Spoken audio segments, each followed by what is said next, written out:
If you've been following my channel long enough to remember the tiny homes in Minecraft video, then you know that from time to time, I like to show off builds themed around the idea of limiting how many blocks or what blocks you can use. Another example of this is when there is a built with sheep fad on Reddit, and I built a 3D sheep making device, where I made a 3D sheep made out of sheep. Yeah, I think that video caused this rule to get added to the Minecraft subreddit after that. Huh.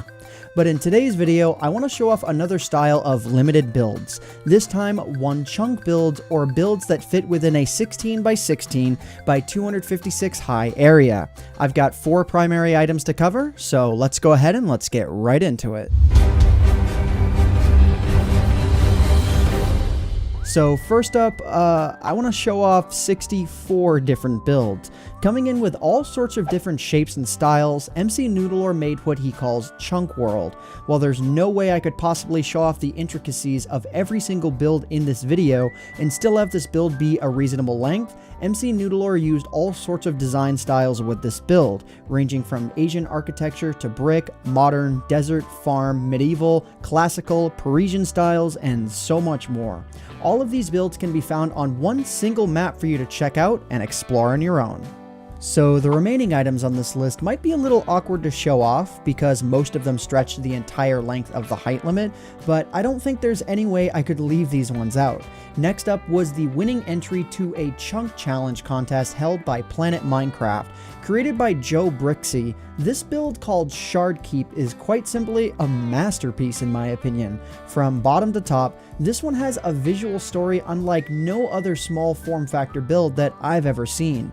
Even without reading the description that Joe inscribed on the Planet Minecraft page, you can tell right away that this build is showcasing some sort of enslaved culture who built the kingdom that they're now holding on their shoulders.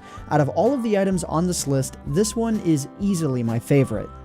Number 3 on this list is included for a couple of reasons. With a name like Dragon Fist Institute and a featured screenshot like this to boast, there's no way that I couldn't check it out. If you've noticed that this build is a little bit laggy, that's because of the 483 entities comprised of skeleton and dragon skulls, banners, item frames, and armor stands. Aside from that, each tier of this structure appears to represent a different room of the academy. Whether that be for storage, classrooms, or combat training, it's clear that just by looking at this structure, you can see just how much effort was put into it.